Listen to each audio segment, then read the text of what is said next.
tad, kad visās iespējamās vietās, kurien var rakstīt, stāstīja, ka 2025. gada vasara būs viskarstākā vasara vispār visā pasaules vēsturē. Es uzreiz aizdomājos par to, ka man tak ir siltumnīcas, man viss kaut kas aug un es nebūšu uz vietas un ka vajag kaut kā laistīt visu to.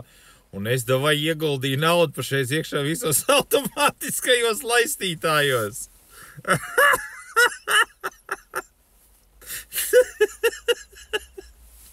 Vienmēr sakot, viss ir noslīcis. Jā, šogad ražas nebūs. Šogad viss izpaliek. Vai dieniņās. Jā, nu tād. Zvanīja čalis no šitās no Salaspils pa velosipēdiem. Pastāstīja to, ka sievas veļukam jānomaina ķēdesot. Un manam veļukam kaut kā kaut kādu un kaut kas tur vēl. Nu, es godīgi sakot neiedziļinājos visā tajā.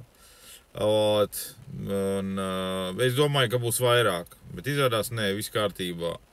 Tur kaut kādi 80 plus euriki par remontu un visu, un veļuks būs atpakaļ uz ceļu. Forši. Laiks skrien vējas pārniem vienkārši. Vienkārši vējas pārniem.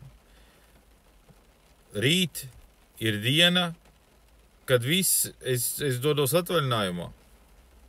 Viss, jo, startējam. Un sanāk, ka pa šodienu un rītdienas līdz pusdienas laikam jāizdara viss tas, ko es atliku uz vēlāku laiku.